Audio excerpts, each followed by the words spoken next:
하나님, 말씀의 능력을 체험하는 시간 되게 하옵소서. 이 시간 우리도 알지 못하는 질병이 치유되게 하시고 하나님의 능력과 역사를 누리는 시간 되게 하옵소서. 성령께서 역사하여 주옵소서. 우리는 주의 말씀 앞에 순종하게 싸우니 주께서 인도하시고 축복해 주옵소서. 오늘 이 짧은 시간에 우리의 인생의 전무후무한 응답의 시간 되게 하시며 우리의 인생의 전환점이 되는 호렙산의 축복이 일어나게 하옵소서. 살아계신 주 예수 그리스도의 이름으로 기도하옵나이다. 아멘.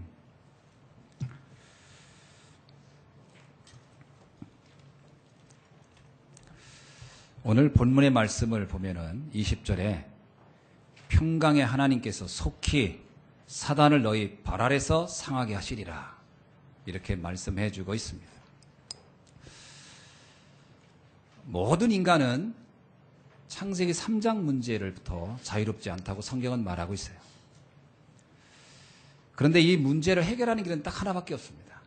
그것이 바로 하나님의 방법인 그리스도입니다. 그리스도를 아는 자는 이 땅에 어떤 재앙도 문제도 해결되고 그 문제로부터 자유함을 얻는 축복을 갖게 된다고 성경은 분명히 말하고 있어요. 성경에 보면 하나님의 은혜를 입은 자들에게 바로 이 언약의 축복이 임한 것을 볼 수 있습니다. 우리가 알고 있듯이 아브라함이 바로 그 은혜를 입은 사람이었어요.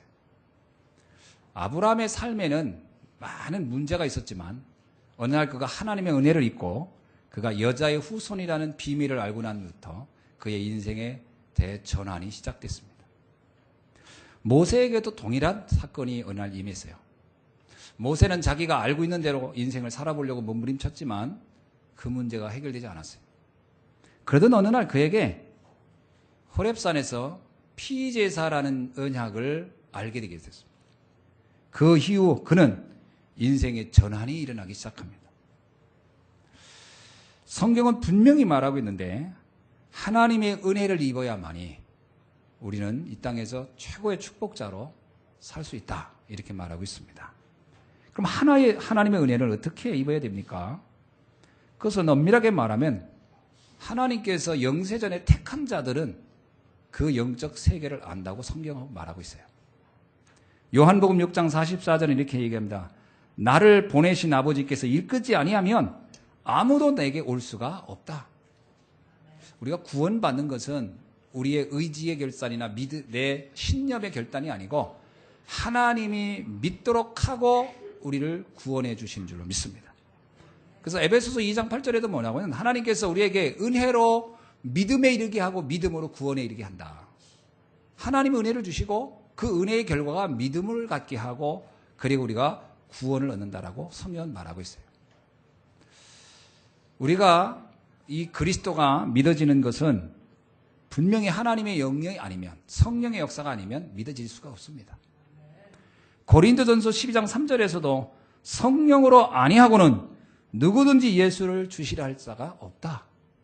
우리가 예수가 그리스도다라고 믿어지는 것은 전적으로 하나님의 은혜가, 성령의 역사가 임해야만이 믿어지는 줄로 믿습니다.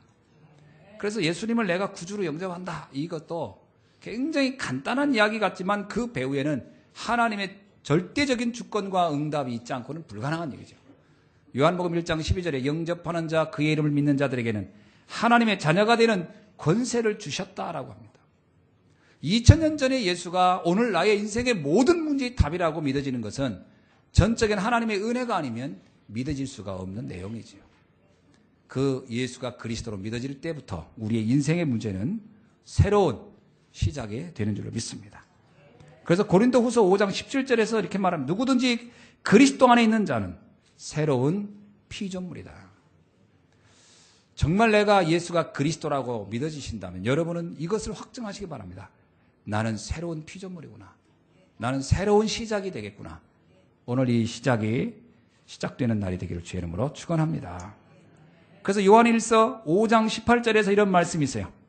하나님께로부터 나신 자, 다시 말하면 구원받은 자는 악한 자가 그를 만지지도 못하게 하느니라. 그래서 어떤 재앙과 문제가 와도 우리를 절대로 망하게 할 수 없다. 이 비밀을 여러분이 굳게 믿을 수 있기를 주의 이름으로 축원합니다. 그 성경에 보면 요셉에게 어마어마한 문제가 왔지만 그가 요셉을 절대로 그 문제가 그를 망하게 할 수 없었던 것처럼, 다윗에게 많은 문제가 왔지만 그게 그 다윗의 인생을 망하게 할 수 없었던 것처럼, 오늘 하나님의 자녀에게 어떤 문제가 와도 이 문제는 우리를 망하게 할 수 없는 줄로 믿습니다. 우리는 생각지 않게, 예상치 않게 문제가 나타날 때가 있어요. 어떤 경우는 경제적인 문제가 올 수도 있고, 어떤 경우에는 건강의 문제가 오고, 생각지 않는 문제가 올 수 있습니다. 그때가 바로 우리가 믿음을 결단해야 할 중요한 시간인 줄로 믿습니다. 하나님의 자녀는 그 악한 자가 만지지도 못하게 하느니라. 오늘 이 언약을 여러분이 믿음으로 언약으로 붙잡는 날이 되기를 주의 이름으로 축원합니다. 성경에 보면 예수님께서 귀신 들린 자가, 또 문둥병자가, 또 안전병이가 치유받을 때 꼭 한 말이 있어요. 네 믿음이 너를 구원하였느니라. 여러분, 우리가 말씀이 살아있고 운동력 있고 말씀이 곧 하나님이라고 요한복음 1장 1절에 분명히 말하고 있어요. 하나님은 말씀을 통하여 당신의 모든 것을 다 나타냈습니다. 오늘 로마서 16장 26절을 봐도 이제는 나타나신 바 되어 영원하신 하나님의 명령을 따라 선지자들의 글로 말미암아 모든 민족이 믿어 순종하게 하시려고 알게 하신 바 그 신비의 계시를 따라 된 것이니. 계시란 말은 하나님이 자기를 드러낸다라는 뜻입니다. 계시란 말 자체가요. 성경은 하나님이 당신을 드러낸 완벽한 계시의 책입니다. 그래서 성경은 말하기 그 말씀을 믿을 때 하나님은 역사한다고 이야기하고 있어요. 우리가 다른 믿음을 믿는 게 아니고 하나님의 말씀을 믿는 믿음을 오늘 회복하는 날이 되기를 주의 이름으로 축원합니다. 하나님은 말씀을 통해 우리에게 당신의 모든 축복과 언약을 다 맺었어요. 영접하는 자, 그의 이름을 믿는 자들에게 하나님의 자녀가 되는 권세를 주신다는 것도 말씀에 근거한 겁니다. 우리가 믿을 때 구원 얻는다는 거, 다른 어떤 기준이 있는 게 아니고 말씀의 기준이에요. 악한 자가, 하나님께서부터 난 자를 악한 자가 건드리지 못한다는 말도 다른 어떤 기준이 아닙니다. 하나님의 말씀에 기준한 겁니다. 오늘 이 말씀이 믿어지는 축복이 있어지기를 주의 이름으로 축원합니다. 하나님은 우리에게 어마어마한 권세를 주셨어요. 골로새서 1장 13절로 14절에 보니까 흑암과 지옥과 죄의 권세에서 벗어났다, 이렇게 말씀해 주고 있어요.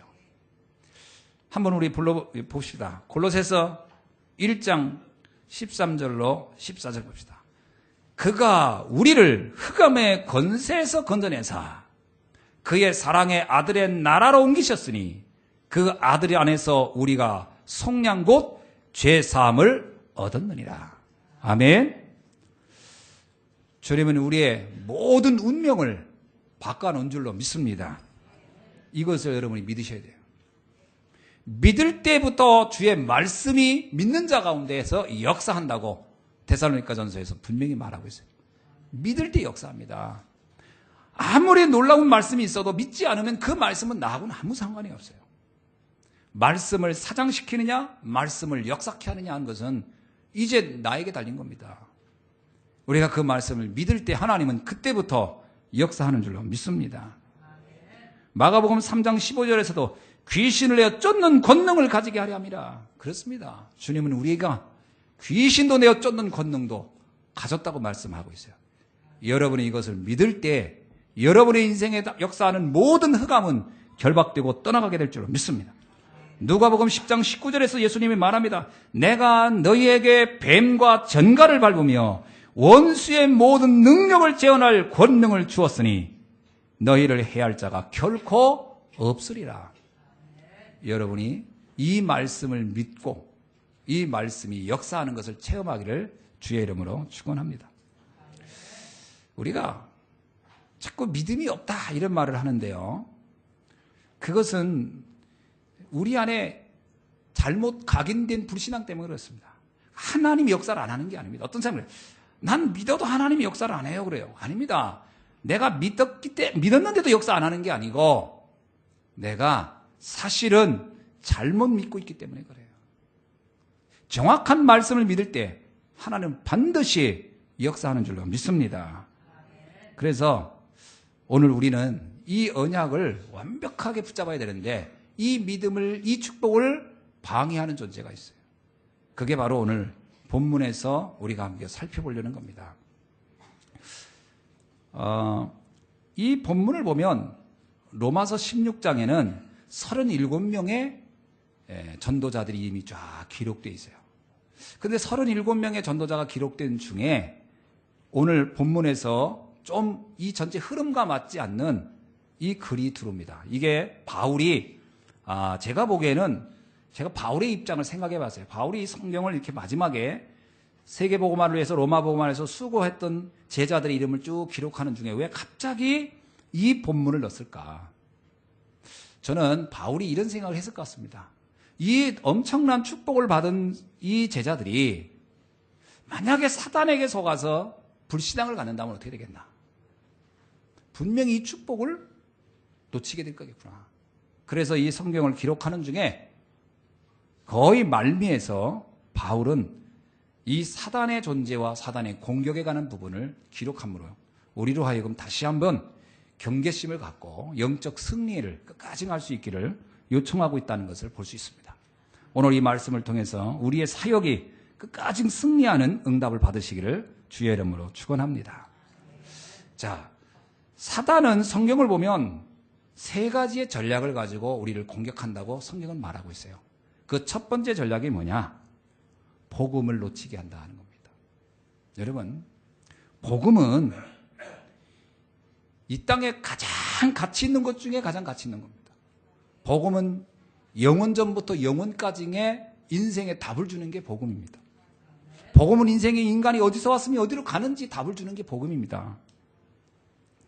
어제 목사님들이 모여가지고 같이 말씀을 듣는 중에 저기 옥천에 있는 목사님이 이런 얘기를 하더라고요. 자기 동네에 어떤 분이 돌아가셨대요. 돌아가시니까 이장님이 아마 왔었나 봐요. 그 목사님한테 목사님 아무개가 돌아가셨다고. 그래서 목사님 그랬대. 어디로 돌아갔대요? 그랬대요. 그랬더니 예? 이게 돌아가셨다고요? 아니 그러니까 어디로 돌아가셨냐고 그분이. 잘 모르겠는데 했더니 아니 어디로 돌아가는지도 모르고 돌아가면 어떡하냐고. 사람이 돌아갈 때는 갈 길을 알고 돌아가야지 그냥 돌아가면 어떡하냐고. 이 이장님이 처음에 뭔 말인지 이해를 못 해가지고 아니 죽으셨다. 아니 그러니까 돌아가셨다며요. 그러면 어디 가는 길을 알고 가야 할 거 아니에요. 알고 그냥 죽어버리면 어떡합니까? 알고 죽어야지. 그랬더니 그 말이 맞네요. 그 이장님은 알고 있어요 어디로 가는지? 그랬더니 잘 모르겠는데요. 사람이 하루를 살아도 어디로 갈지를 알고 살아야 된다고. 사람이 그냥 돌아만 가면 되는 줄 알아요. 어디로 가는지 모르고 가면 안 돼요. 그래서 이 목사님이 그랬대요. 어디로 가야지 알고 살아야 된다. 이번 성탄절날 나오라고. 그랬더니 이장님이 알았다고 그래요. 여러분 우리가 알지 못하면 죽는 것도 마음대로 죽으면 안 돼요. 알고 가야지. 어디로 갈 겁니까? 복음은 우리가 어디서 왔으며 어디로 가는지를 분명히 말해주고 있는 줄로 믿습니다. 복음은요 서론이 아니에요. 이 복음은 시작이며 결론이에요. 여러분 우리의 인생은 인류의 시간으로 보면 전보다도 작은 먼지만도 못한 시간을 우리는 살다 가는 겁니다. 제가 가끔 저기 장례지를 치르다 보면 이게 공동묘지 가보면 거기에 수많은 그 사람들이 한데 다 나름대로 인생의 황금기를 살다 갔던 사람들일 겁니다. 그러나 인생은 어느 날 다 떠납니다. 어디로 갈 겁니까? 이것을 알 수 있는 건 복음밖에 없어요. 어디서 왔으며 무엇을 하다 어디로 갈 거냐? 그래서 복음은 서론이 아닙니다.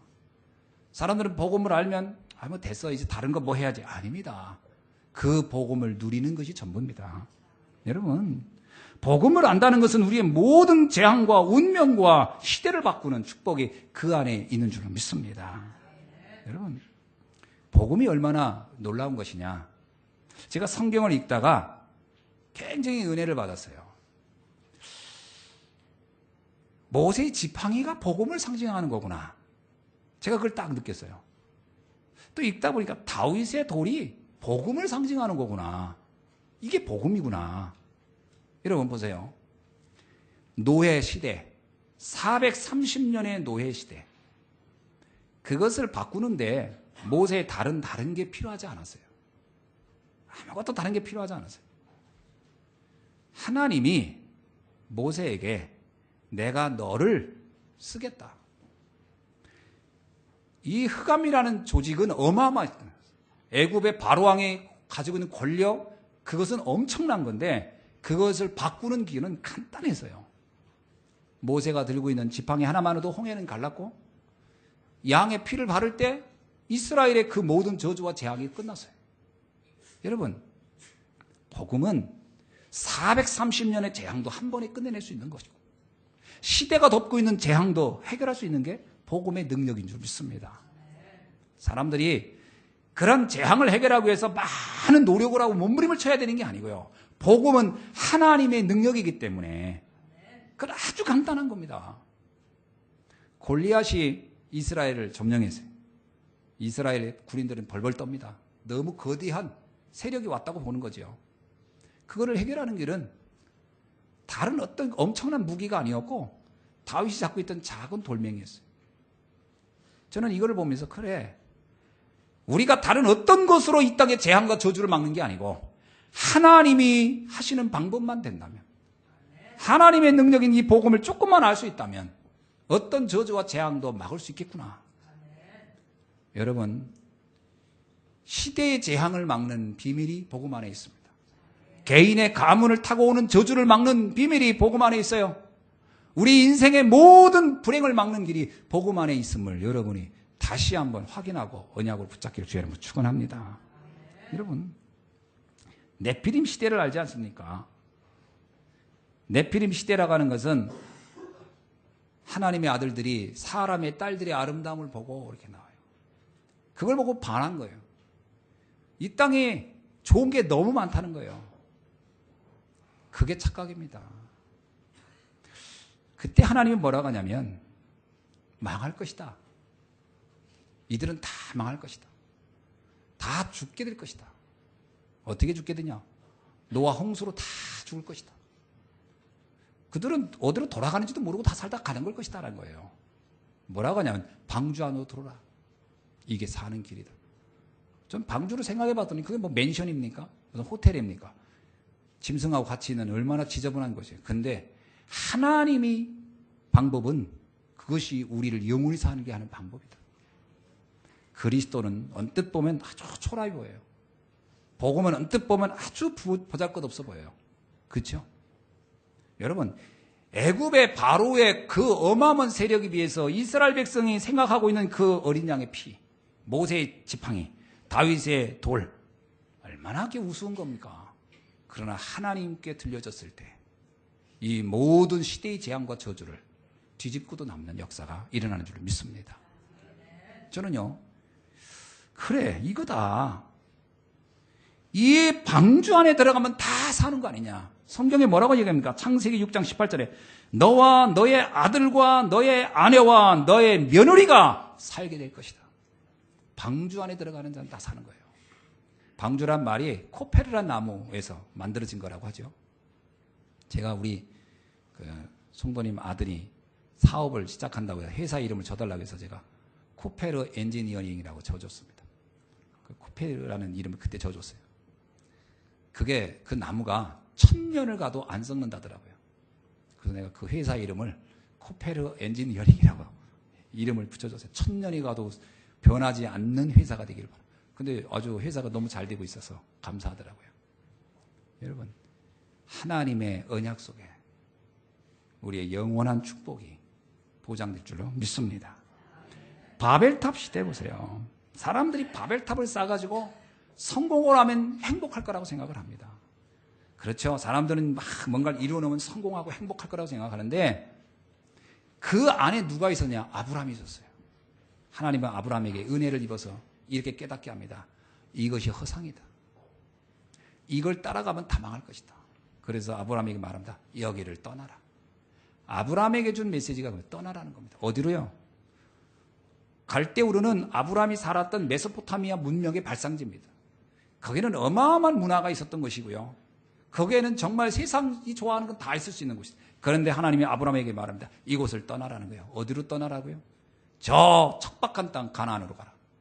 그건 아무것도 없어요. 말이 적과 꿀이 흐지 실제 가보면 아무것도 비옥 아주 그냥 척박하게 이를 데 없습니다. 그러나 그것이 네가 살 길이다. 여러분 우리가 복음을 딱 들으면요 마치 척박한 땅처럼 보여요. 아니 나는 지금 이렇게 화려하게 이렇게 살고 싶은데 무슨 복음이냐. 그게 답입니다. 근데 여러분 하나님이 없으면 그래서 그 루터가 그런 말이 있잖아요. 내가 하나님이 나와 함께 한다면 지옥에도 나는 갈 것이고 천국에도 갈 것이다. 그러나 하나님이 나와 함께 하지 않는다면 천국도 난 가기를 원치 않는다. 여러분 우리가 하나님과 함께하는 인생이 가장 축복된 인생이고 가장 행복한 인생인 줄 믿습니다. 복음이 갖는 어마어마한 비밀을 여러분이 아셔야 되거든요.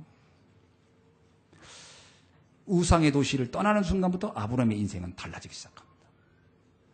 그가 갈대우르에 살았으면 어떻게 됐을까요? 그의 이름도 아마 흔적도 없이 있고 그는 그냥 그 육신의 안락에 빠져 살다가 갔을 겁니다. 그러나 그곳을 떠나는 순간부터 그는 복의 근원이 되고 인류의 역사의 시조가 되는 거죠. 믿음의 시조가 되죠. 여러분 우리가 정말 믿음의 선택을 하는 순간부터 새로운 역사가 여러분을 통해서 시작될 줄로 믿습니다. 여러분 그게 바로 하나님이 원하는 시작이에요. 이걸 이해 못한 게 조카 롯이었어요. 조카 롯은 다시 돌아갑니다. 어디로요? 소돔과 고모라로. 갈대우르에 있었던 그 화려함이 그리운 거예요. 그게 여전히 나에겐 미련이 남아요. 그래서 아브라함과 같이 어차피 언약 따라서 삼촌 언약 따라 왔는데 한계가 온 거예요. 더 이상 이거를 따라갈 힘이 없는 거예요. 흉내내고 왔는데 더 이상 갈 힘이 없는 거예요. 그러니까 뭐라고 하냐면 저는 돌아갈래요. 어디로 갈 건데? 저는 비옥한 땅으로 가겠습니다. 오늘날요 신앙생활 하다 보면 사람들이 어느 순간 힘들어요 합니다. 그냥 돌아갈래요. 어디로요? 원래로요. 선한 게 있을 것 같습니까? 그게 문제입니다. 착각하거든요. 갔어요. 처음엔 되는 줄 알았는데 전쟁이 일어나고요. 포로로 끌려가고 완전히 인생이 완전히 자기 뜻대로 안 되는 거예요. 여러분 아브라함이 하나님의 말씀을 붙잡고 결단을 합니다. 그래 나 더 이상 육신 따라가는 인생이 아니다. 이젠 더 이상 먹고 살려고 내 부인까지 팔면서 저 애굽에 가가지고 비참하게 그렇게 안 하겠다. 이제는 언약 잡고 가겠다. 그리고 나서 마므레 상수리 나무 밑에서 하나님 앞에 예배를 드리며 결단하는 날로부터 그의 아브라함의 인생의 대전환이 시작되기 시작합니다. 어마어마한 경제적인 축복도 그때부터 오기 시작. 여러분 복음 안에서 나오는 경제를 잡으시기를 주의 이름으로 축원합니다. 복음의 결단을 했을 때 내 노력과 무관하게 오는 응답. 그래서 아브라함이 가병을 만들어내고 큰 세력을 세웠을 때 성경에는요 아브라함이 뭘 해서 만들었다는 기록이 없어요. 믿음에 결단한 이후에 온 응답이라고.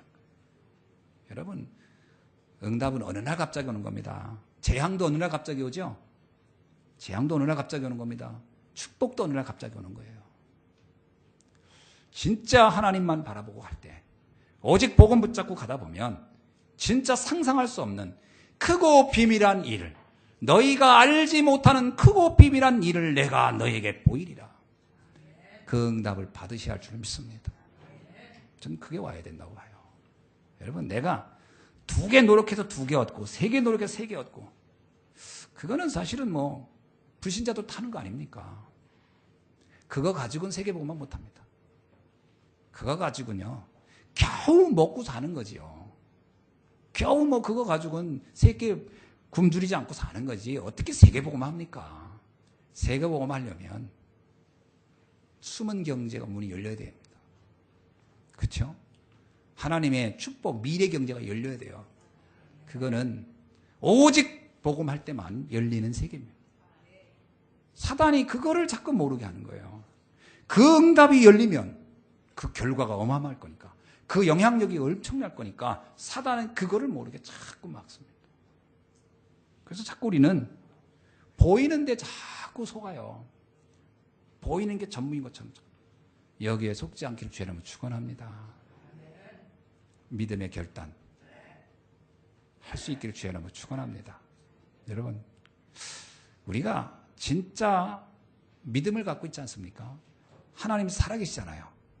그러면 내 인생에 한 번 정도는 결단을 해봐야 돼요. 진짜 하나님이면 된다는. 우리 생애 사는 동안에 진짜 영적 세계를 한 번 정도는 맛을 봐야 되지 않겠습니까? 그죠?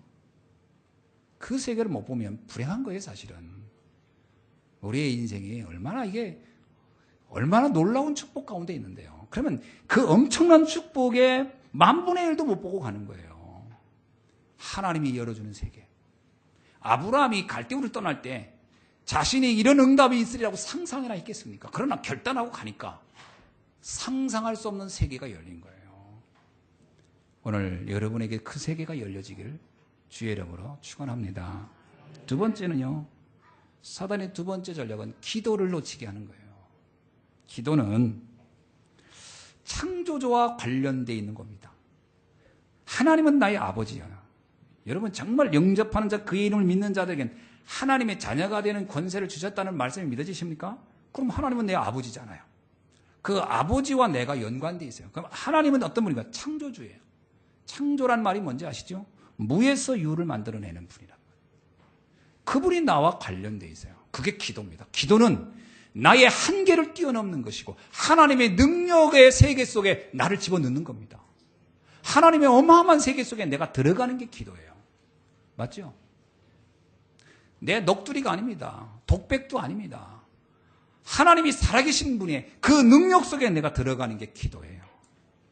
근데 이게 잘 안 돼요. 그 기도를 잘 안 합니다.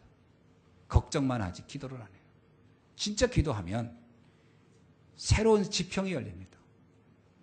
기도를 하면 상상할 수 없는 세계를 보게 돼요. 기도는 나의 한계를 뛰어넘게 됩니다. 진짜 기도를 알게 되면 하나님이 하시는 참 행복을 보게 돼요. 이야, 이게 하나님이 하시는 거구나. 여러분, 기도하지 않은 사람은 하나님이 정말 하셨구나를 고백을 못합니다. 홍해 앞에서 모세가 한 건 기도였어요. 다른 건 할 수가 없었죠. 그때 상상할 수 없는 일들이 일어나기 시작합니다. 여러분 생애에 여러분의 한계를 뛰어넘는 응답, 이 체험하기를 주의 이름으로 축원합니다. 왜냐하면 무속인들도 기도 얼마나 하는지 아십니까? 무속인들도. 모슬렘인들이 또 얼마나 기도합니까? 이 귀신 들린 사람들도 기도 엄청 합니다. 그 무속인들도 그러잖아요. 산기도 안 하면 점 봐도 틀린다고. 그래서 이 귀신이 도와줘야 이게 맞춘다고 하잖아요. 그들도 나름대로 잡신의 힘을 받으려고 그 몸부림을 치는데요. 실제로 산기도하는 무당들은 그래도 좀 돈이라도 번다더라고요. 나중에 가서 망해서 그렇지. 근데 우리는 창조주의 힘을 얻는 사람이에요. 하나님의 능력을 얻는 사람인데 기도를 안 한다? 도대체 무슨 힘으로 살겠습니까? 이 땅에 사는 동안 한계는 계속 올 건데 무슨 힘으로 이 한계를 넘어서겠어요? 그 기도 안 한다는 얘기는 내 한계 앞에 늘 무너지겠다고 하는 것과 다를 바가 없잖아요. 나의 한계를 뛰어넘어야 돼요. 여러분의 뭐가 한계가 있습니까? 렘넌트들은 학업이 안 되죠. 기도해야 됩니다. 기도할 때 하나님 뭐라고요? 내가 너에게 지혜를 주겠다 그랬어요. 야고보서 보세요. 지혜를 주겠다 그래요. 기도한다면. 여러분, 기도해야 됩니다. 기도한다 그러면요. 마가복음에 보면 귀신 들인 자녀를 고치려고 몸부림치는 아버지가 왔는데 안 고쳐지는 거예요. 제자들에게 이 아들 좀 고쳐달라고 합니다. 제자들이 놓고 별짓을 다 하는데 안 돼요. 그때 나중에 예수님이 와서 뭐라고 합니까? 기도 외에는 이와 같은 일들이 나가지가 않느니라. 기도를 해야 인간이 절대 해결할 수 없는 질병의 문제도 해결되는 것이니라. 여러분, 내 인생의 문제를 놓고 내 가문의 문제를 놓고 후대의 문제를 놓고 진짜 기도 속으로 들어가기를 주의 이름으로 축원합니다. 사단은 그걸 너무나 잘 알아요. 우리가 정말 기도하면 어마어마한 역사가 일어난다고 마귀가 너무 잘 알아요. 그래서 기도를 못하게 하는 거예요. 여러분, 예수님께서 우리에게 기도에 대한 모범을 보여주셨어요. 누가복음 22장 39절로 40절에 보니까 예수께서 나가사 습관에 따라 감람산에 가심에 제자들도 따라갔더니, 자, 저는 기도는요 습관적으로 해야 됩니다. 기도는 하고 싶을 때 하는 게 아니에요. 습관적으로 해야 됩니다. 아멘. 사단은 아무 때나 오기 때문에 매일 준비하고 있어야 돼요. 기도는 습관적으로, 예수님도 습관적으로 기도했다고 그래요. 습관에 따라서 감람산에 가시며 제자들이 따라왔더라. 그때 뭐랍니까? 그곳에 이르러 그들에게 이르시되 유혹에 빠지지 않도록 기도하라 하시고. 기도해야 됩니다. 여러분, 성도가 기도하지 않는다면 절반의 신앙밖에 못 누리고 가요.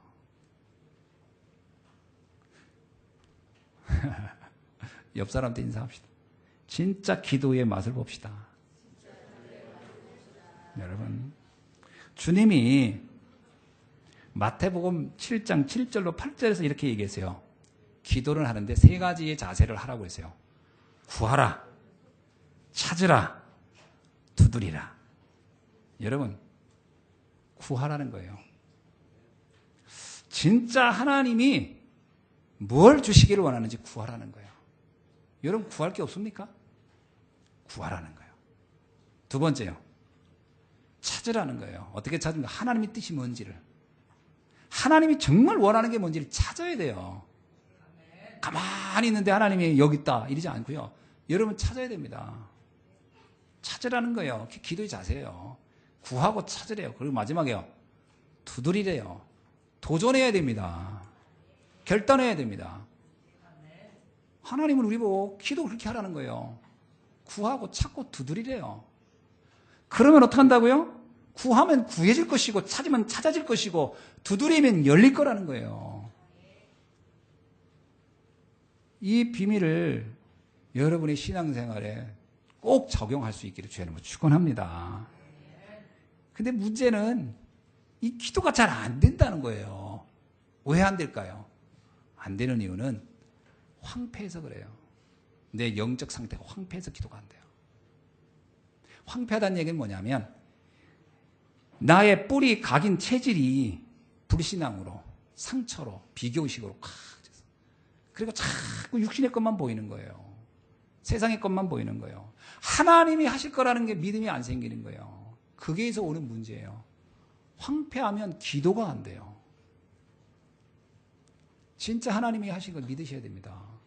그래서 기도가 안 되면 기도 이전에 할 게 하나 있어요. 뭐냐? 말씀 들어야 됩니다. 기도는 예수님이 제자들을 복음서를 잘 읽어보면요, 초기 처음부터 제자들에게 기도하란 말을 안 해요. 왜? 기도할 수 없다는 걸 알아요. 제자들이 황폐해져 있으므로 기도가 안 된다는 걸 알아요. 그래서 초기부터 기도하란 말은 안 합니다. 뭐라고 하냐면 처음엔 데리고 다니면서 말씀을 계속 들려줍니다. 계속 말씀을 들려줘요. 들려주니까 제자들이 조금씩 눈이 떠져요. 많은 것들을 보게 됩니다. 그리고 나서 기도해야 되겠구나. 그래도 잘 안 되죠. 나중에 또 시달리잖아요. 감람산으로 불러 모아서 40일을 집중해서 설명합니다. 왜 기도가 필요한지를, 왜 기도를 해야 되는지. 그래서 사도행전 1장 14절, 그러지 오로지 기도에 힘썼느니라는 말이 나와요. 기도만 한 거예요, 나중엔. 왜냐? 그게 하나님의 역사를 여는 키라는 걸 알았어요. 여러분, 하나님의 능력을 보는 키는 기도에 있습니다. 아멘? 기도하셔야 돼요. 어떻게 해야 되냐? 말씀을 계속 들으셔야 됩니다. 그러셔야 기도가 해봐야 되겠다, 이 생각이 드는 거예요. 그냥 기도 생각을 해서 되지 않습니다. 솔직히 여러분 현장 가보시면 알잖아요. 저도 여러분 알겠어요. 현장 가면요, 기도만 못하게 다 방해해요. 오로지 걱정과 염려만 하게 만들어요. 기도는 안 합니다. 하나님과 만나는 그 은밀한 시간을 절대로 가질 수가 없어요. 성경에 예수님은 그저 골방을 가져라 하는 거예요. 조용한 시간을 가지라는 거예요. 그게 안 되잖아요. 사람들하고 문제 생기면 제일 먼저 하는 게 사람 만나서 말하잖아요. 서로 그냥 속에 있는 얘기 넋두리하고 원망하고 탓하고, 그래서 다 풀어버려요. 그거는 해답이 아닙니다. 그거는 덮는 거지, 덮는 겁니다. 그건 문제를 덮는 것이 해결이 아니에요.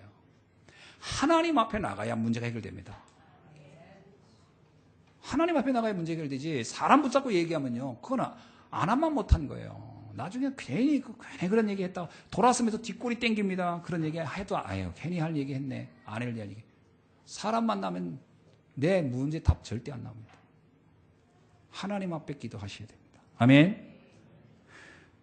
이걸 사단이 자꾸 방해하는 거거든요. 이 응답 여러분 누리시길 주님으로 축원합니다. 세 번째는 뭐냐? 사단의 전략이에요. 잘 아셔야 됩니다. 요걸 알면, 이것만 조금 여러분이 알고 요것만 조금만 응답받으면 엄청난 역사가 일어나고 성령 인도를 못 받게 하는 거예요. 성령 인도가 뭡니까? 성령은 독재자가 아닙니다. 성령은 강압적으로 끌고 가지 않습니다. 성령은 말씀을 주시고 우리가 반응하기를 원해요. 그래서 손바닥도 부딪혀 소리가 나듯이요, 성령의 역사는 내가 하나님의 말씀 앞에 내가 작은 결단하고 조금만 반응을 할 때부터, 그때부터 내 인생의 변화가 시작되는 게 성령의 역사입니다.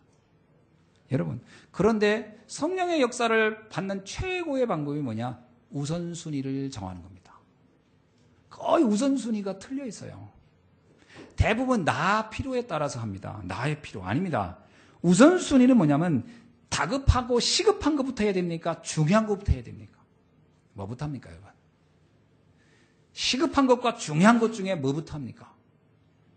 사람들은요, 중요하지 않아도 시급하면 그것부터 해요. 중요한 것부터 해야 되는 겁니다. 아멘. 그래서 우선순위를 정해야 돼요. 성경에 보면 마태복음 6장 33절에 너희는 먼저 그의 나라와 의를 구하라 그래요. 먼저라는 단어가 아주 중요한 얘기예요. 먼저입니다. 먼저. 먹고 마시고 입는 것이 필요 없다가 아닙니다. 그럼 우리 육신을 가지고 있으니까 필요한 거예요. 그러나 주님은 우리에게 뭘 얘기하냐? 먼저 그의 나라와 의를 구하라는 겁니다. 이게 중요합니다. 순서입니다. 순서가 정확해야 돼요. 그러면 그 나머지는 그때부터 하나님과 방향이 맞기 때문에 역사가 일어나기 시작합니다. 그래서 말씀 따라가는 삶이 가장 성령 인도 문제를 잘 받는 거예요. 그래서 여러분이 강단 말씀 따라가는 인생, 그 응답을 여러분 보시기 주님 축원합니다. 그래서 성경에 보면 지난번에도 얘기했지만 말씀 따라가지 않고요, 나의 느낌, 나의 감성, 내 기분 따라가면 성령을 소멸시키는 방법이 돼요. 성령은 사라지지 않습니다. 그죠? 성령이 소멸되지 않죠. 성령은 하나님의 영이니까. 근데 왜 성경에선 성령을 소멸치 말라란 말을 했을까요? 뭐하고 똑같냐면요, 성령과 내가 무관하면 성령은 나에게는 있으나 마나한 거니까, 그래서 소멸된다는 의미를 상징, 이렇게 표현한 겁니다. 무슨 얘기인지 아시죠? 학생이 학교에 가서 선생님을 필요하지 않아, 자기 소견대로 해. 그러면 그 학생에게 선생님은 소멸된 거예요. 이 학생이 학원 가서 공부를 하는데 선생님을 필요로 하지 않아. 그냥 가서 앉아만 있어. 그러면 선생님은 나에겐 소멸되어 있는 겁니다. 내가 말씀 따라가지 않으면 성령은 내게 소멸되어 있는 거예요. 그 소멸시키지 말라 이 말이에요. 말씀대로. 그래서 우리는 말씀이 쓰라면 쓰고 말씀이 가라면 간. 강단 인도를 잘 받으시면 됩니다. 아멘. 이게 아주 중요합니다, 여러분. 신앙생활의 비밀이에요. 왜 교회를 세웠을까요? 굳이 그냥 예수 믿고 구원받으면 되는데 뭐 하려고 예수님은 이곳에 교회를 세웠을까요? 성령 인도 받는데 도와주라는 겁니다. 우리의 믿음을 지키는 데 중요하게 됩니다. 그래서 여러분이 말마다 강단의 말씀을 따라가는 신앙이 되기를 주의 이름으로 축원합니다. 그때만이 우리는 승리하게 되는 거예요. 자, 오늘 본문에 보니까 바울은 세 가지를 우리에게 이렇게 좀 권면하고 있어요. 세 가지를 조심하라는 거예요. 따라합시다. 첫째는 분쟁. 따라합시다. 분쟁. 17절은 분쟁을 조심하라는 거예요. 18절은 뭐냐면 미혹입니다. 미혹. 따라합시다. 미혹. 세 번째는요, 19절입니다. 불순종입니다. 시작. 불순종. 요 세 가지가 사단의 공격 방식이라고 여기서 바울은 말합니다. 특히 사역자들에게, 사명자들에게, 믿음의 사람들에게, 성도들에게 이 부분이 아주 중요합니다. 여러분, 분쟁을 조심해야 돼요. 왜 분쟁에 빠집니까? 간혹 이럽니다. 의를 위하여 그럽니다. 이러잖아요. 안방에 가면 시어머니 말이 맞고 부엌에 가면 며느리 말이 맞다고. 그래서 분쟁이 생기는 거예요. 서로 다 오라. 오라서 양보가 없어. 분쟁하는 사람 중에 난 틀렸고 너는 오라. 그래서 분쟁하는 사람 별로 없습니다. 다 자기가 옳다고 생각하고 주장하기 때문에 분쟁이 생기거든요. 여러분, 고린도전서 3장 1절로 6절에 보니까 신앙의 수준이 어린아이 같으면, 그래서 그 어린아이 같다는 것은 그 신앙의 색깔이 육신 중심적이면 분쟁을 만든다, 이렇게 나옵니다. 내 신앙이 육신적이면 분쟁이 일어날 수밖에 없어요. 영적이어야 돼요. 하나님의 소원 중심이어야 돼요. 그게 분쟁이 안 없어져요. 그게 분쟁이 없어져요. 사람들이 어디서 많이 서운해합니까? 언제 서운해하죠? 내가 인정받지 못한다고 할 때, 내가 뭔가 이게 육신적인 부분에 반응해서 서운한 거예요. 여러분, 내가 영적인 부분이 좀 부족하기 때문에 화난다는 사람 있어요? 내가 기도가 안 되는 것 때문에 화가 난다. 내가 나 기도를 방해하구나. 그래서 화를 내요? 성도끼리? 성도끼리 서로 다툴 때 너가 나의 기도를 막기 때문에 나 화난 이런 거 있습니까? 그건 별로 화 안 냅니다. 기도를 못하게 하거나 안 하게 해도. 대개가 육신적인 부분에 조금만 손상이 오면 화를 내거든요. 신앙이 육신적일 때 분쟁이 끊이지 않는다는 거예요. 여러분, 완전 영적이어야 됩니다. 수준을 확 얻게 돼요. 아멘. 복음과 전도와 선교회는 다 양보할 수 있어야 됩니다. 그래야 분쟁을 하지 않죠. 따라합시다. 복음과 전도와 선교회는 다 양보한다. 자리도 중요하지 않습니다. 다 양보. 다. 그거를 추구하는 것 자체가 신앙이 어린 거거든요. 아이들은 정말 별것도 아닌 가지고 싸우잖아요. 우리 옛날에 친구들끼리 이제 시골에서 놀 때 제일 많이 한 게 뭐냐면 마당에다가 금 그어가면서 땅 빼먹기였어요. 탁 하고 저렇게 쭉 하고 탁 하고 이렇게 하고 이건 내 땅이다. 그럼 막 옆에 누가 밟기바라도 막 화를 냈어요. 내 땅을 왜 그러냐고. 그게 내 땅이 아니잖아요. 그 주인 땅은 따로 있잖아요. 그 저녁에 어두워지면 그 열심히 땅에 이 무릎이 다 구멍이 뚫도록 기어다니면서 했던 그 놀이가 아무런 의미가 없어요. 저녁 되면 그냥 다 돌아가는 거예요.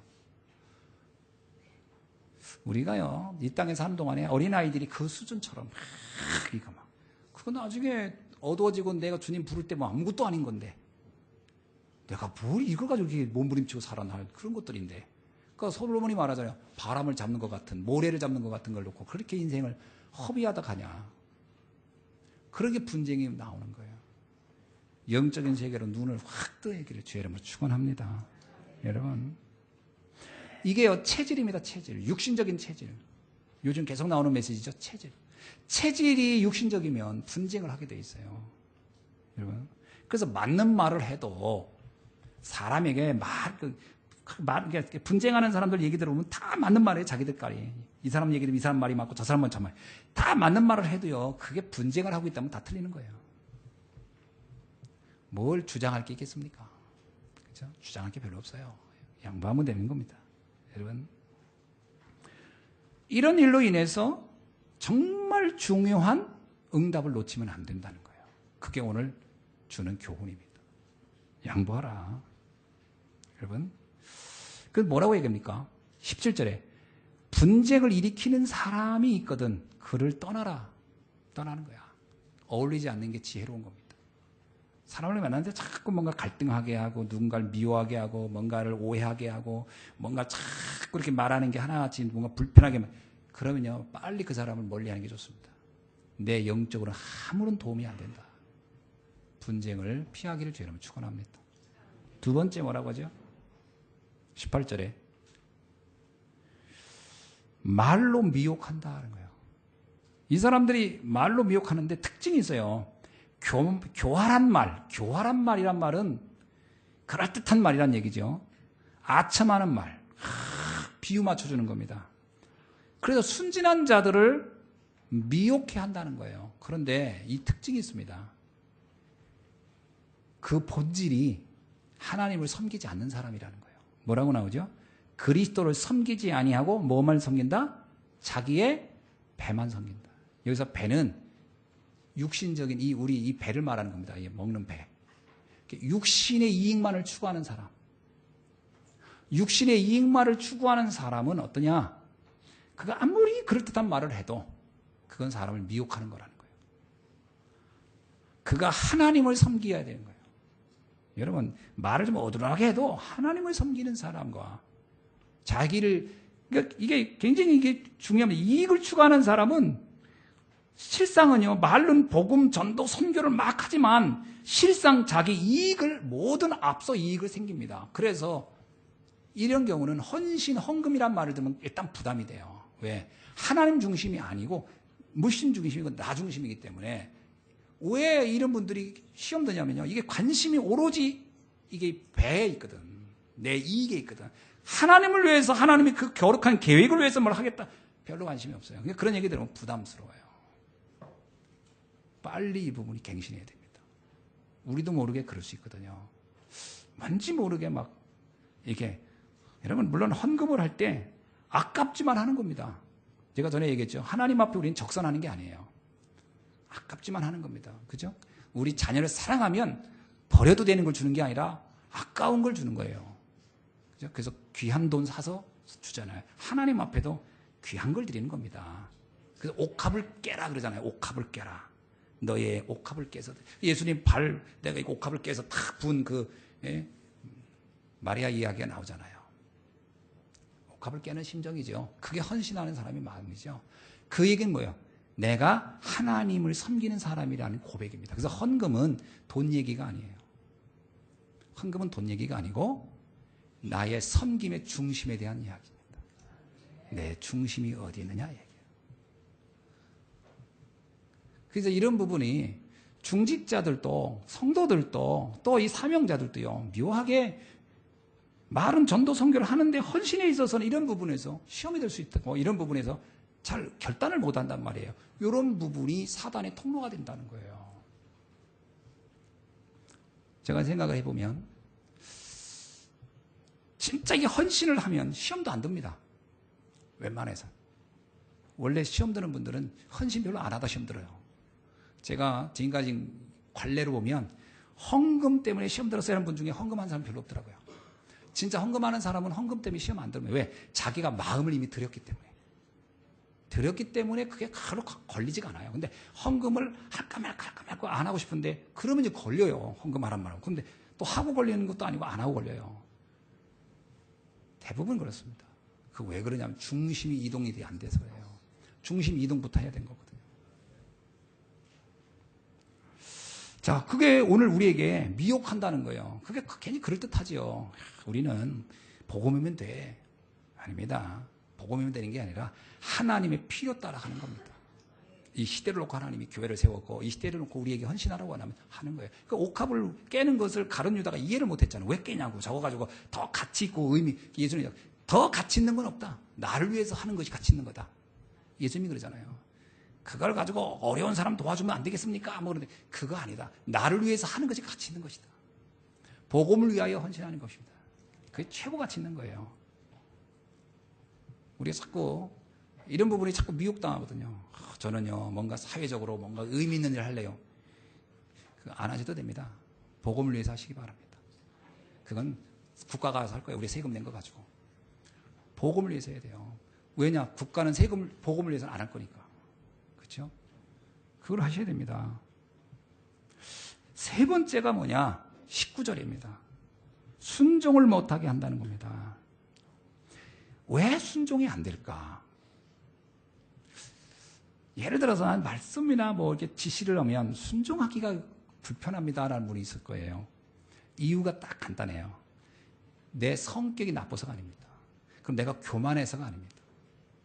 순종이 안 되는 이유는 딱 하나예요. 그 뿌리가 창세기 3장의 영향 속에서 그래요. 창세기 3장의 영향은 뭐냐면 내가 주인이거든요. 내가 주인입니다. 정확하게 말하면. 하나님이 주인이야. 주인이 나기 때문에 내가 순종하는 부분이 어렵습니다.